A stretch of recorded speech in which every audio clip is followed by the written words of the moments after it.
Okay, so I was scheduled to make some videos. I was gonna put this on and sing some songs and honor Hanna-Barbera and some other shit. And it's not gonna happen now. Um, one, my stomach hurts, so I'm not feeling very well. Two, I have class in the morning, and it's almost midnight. So I'm gonna make this one video for Instagram as well as Kung Fu Havoc #2. And this is basically a recap of what I was going to do earlier today, not versus what I just said I was going to do. So this video is slightly more important, and it's also another video that's being posted right now.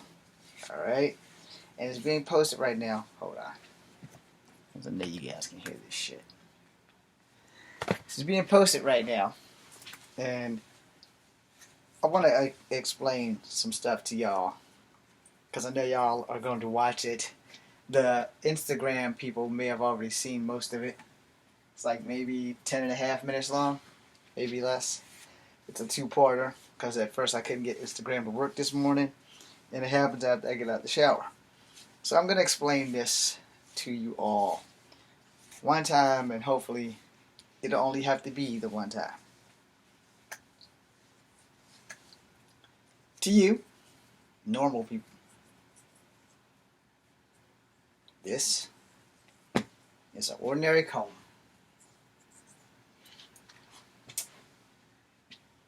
Can't find the pick. This belt will do.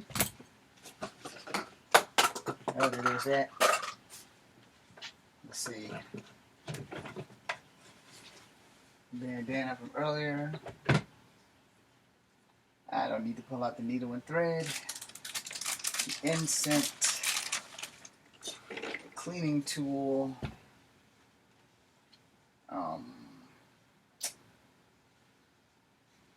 Cigarette lighter, hairspray, matches. I don't need to pull any of that out. You can see that other video earlier for that. So we got this comb. We have this comb. We got this belt. Got that bandana. Ink pen. Plastic fork.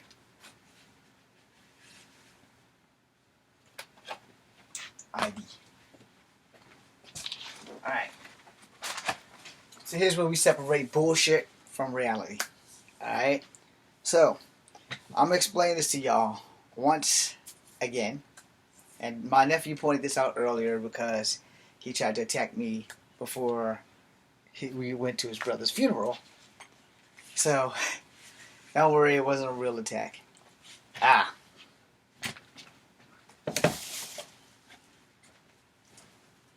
Two washcloths and two towels. Alright? Top is for my face, bottom is for my body. Alright? Light is for my body.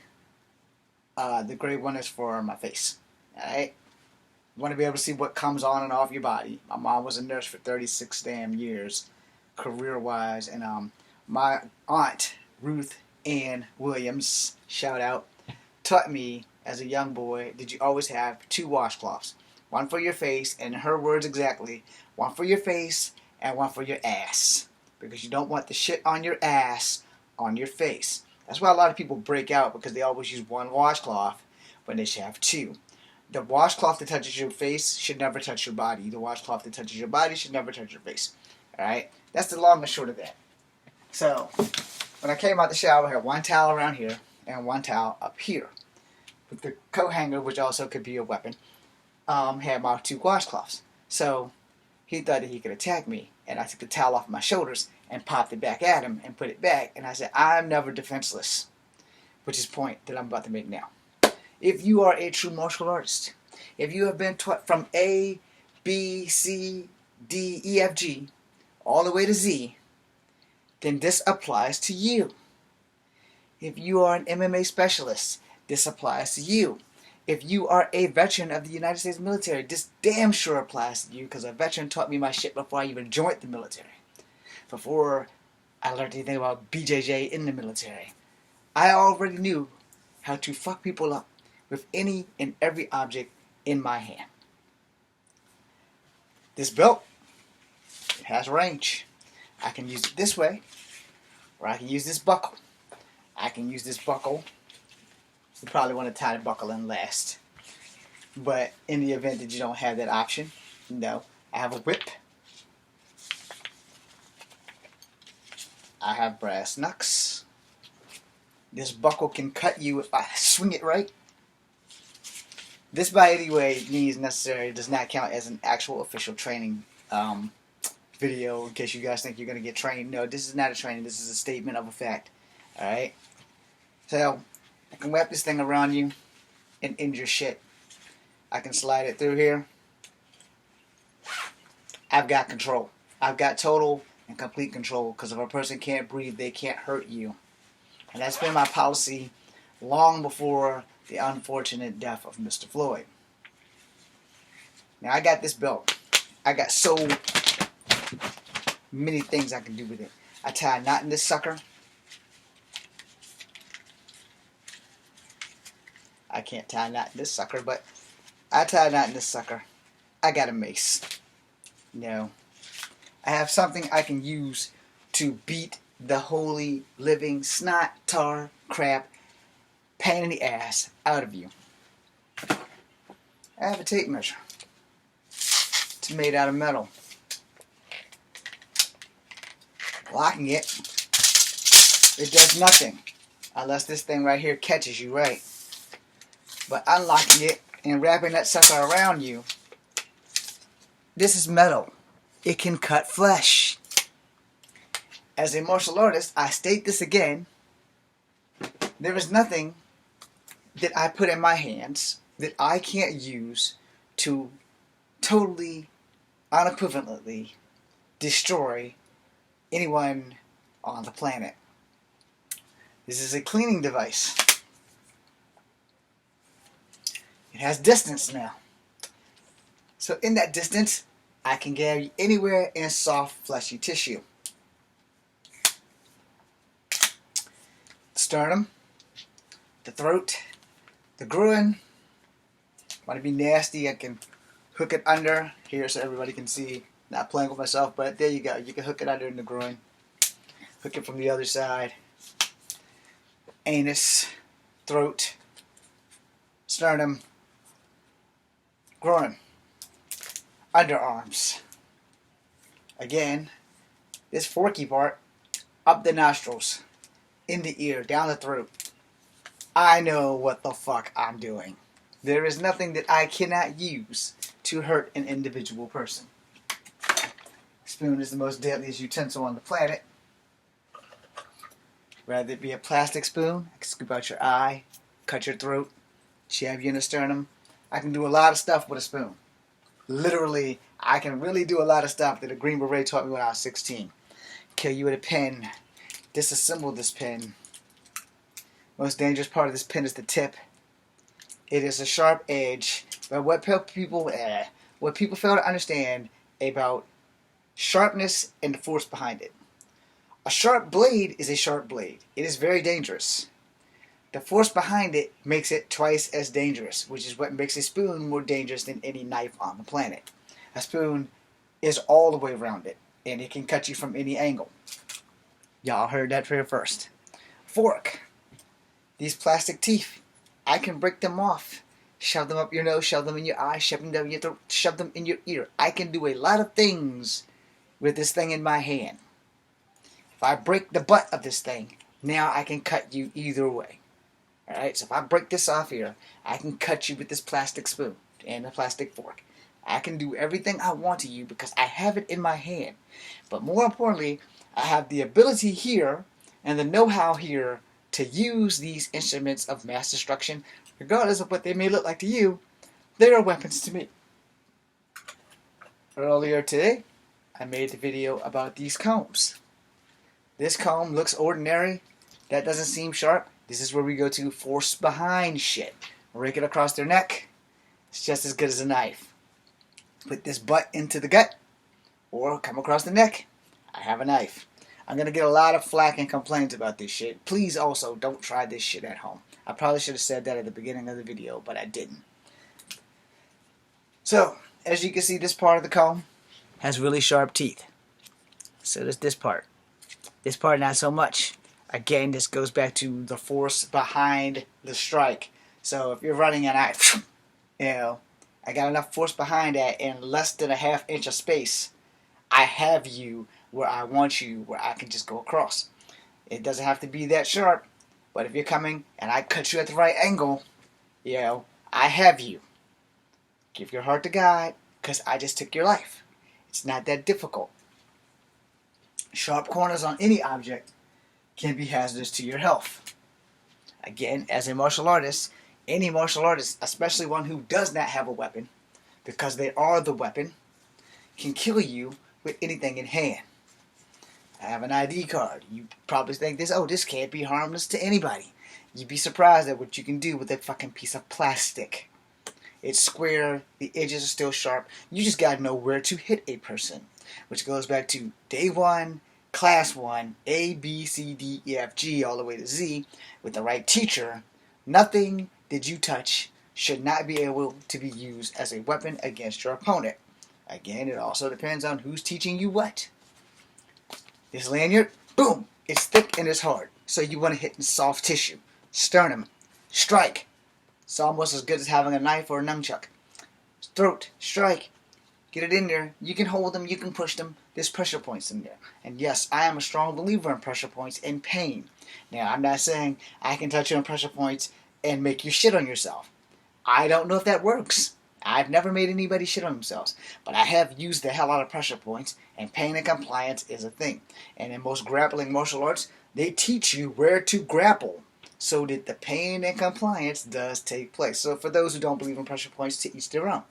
My advice to you is that keep believing what you believe until someone actually shows you how to make it work. Now, finally, you don't have a weapon, but you have a t-shirt or a bandana. Earlier I made a video about this. Should be posting as we speak. You have a knot. Now you have a weapon. You have another knot. Now you have a better weapon. So with these two knots, you can simulate the nunchucks. Or, you guys know how to do that, and you ever been stung by a wet rag? You have a weapon. Now where you choose to sting a person will define your victory. You sting somebody in the eyes and then take the advantage. After you pop them in the eye and they're doing one of these numbers, you're right behind their ass with this damn bandana around their throat.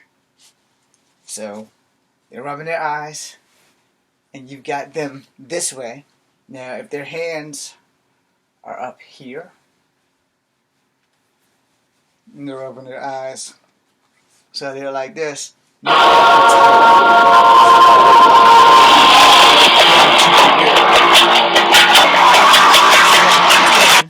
Now it's midnight. You have to understand that as a martial artist, if you are taught properly, and I said this in the other video, so I'm going to say it now in this video, until someone Chinese explains it to me. Yeah, except with a blade of grass, which is part of a Chinese lore, you should be able to beat anybody with anything that you touch, again, except for with a blade of grass. There is a Chinese legend of one part or another, and I don't remember which Chinese Kung Fu it is, but there is a style of Chinese Kung Fu where, in a legendary tale, a master of martial arts beat someone with a simple blade of grass. Do not ask me where it came from. I just know it's a Chinese legend. Outside of that, I don't know. Legends, as in all things, change as time goes by. And that being said, that goes for Native American legends as too, because of the Deer Woman, because of Coyote the Trickster, because of Sasquatch. Sometimes they're good guys, sometimes they're bad guys. It really just depends. Puckwudgies were always the evil demon wood trolls or whatever. Anyway, that being said, as I end this video, I just want you guys to understand two things. As a martial artist, one, the ultimate weapon is your physical body. To quote Fatal Fury and Fatal Fury 2, in a world of scientific wonder, the human body will always be the world's most dangerous machine. True fact. You are more dangerous with empty hand fighting than you will ever be with anything in your hand. We take these martial art lessons, we learn how to fight with weapons as an extension of our skills. But see, if you only have weapon skills and you have never been taught how to fight with your hands or your feet, you can still call yourself a martial artist. The problem is, what happens when you're disarmed? When you come against somebody and you're swinging your bow and they catch it under the fat of their skin and lock it and take it, and now they have your bow and you have nothing. You have not been taught how to fight with your hands and feet. You've only been taught how to work that bow staff. You're still a martial artist, but now you're a dead duck. Alright? So before you learn any weapon, learn to punch, learn to block, learn to kick. Because those things are far more important than any weapon you will ever pick up. Because those are your most important weapons. Blocking, punching, and kicking. Yes, blocking is a weapon. If you ever take Kempo, as they say, every block is a strike, and every strike is a block. So, if you take Kempo, that'll be your saying, providing, depending on what style of Kempo you take and who's teaching you what. Now, there are a lot of people, and I'm not one of these people. I do not hate Brazilian Jiu-Jitsu, don't get me wrong. It's not for me, alright? You're not getting me down on the ground, and if you do, I do know enough of a Wing Chun style and a Wushu style to protect myself in this crab or turtle position, depending on which one you want to do. And if you're doing animals like mantis or dragon, there are some animal ground techniques. I had to have no intention of getting on the ground on purpose, but it doesn't hurt to have a ground game. No, it does not hurt to have it. It's not for me. I'm a stand-up fighter. You're going to work to put me down. It's just as simple. You are going to work to put me down. So in closing, if you've learned anything from this tonight, besides the fact that James likes to run his mouth, the truth of the matter is, the ultimate weapon is you. What happens here transfers to here and to those things on the bottom of your feet, or which are your feet. Either way, what you learn there will either make you a great martial artist or make you a glutton for punishment. So don't always rely on weapons outside of the one in your head. But if you must rely on weapons, then everything you touch must become your weapon. This is Kung Fu Havoc number 2. BC and you. And for instance,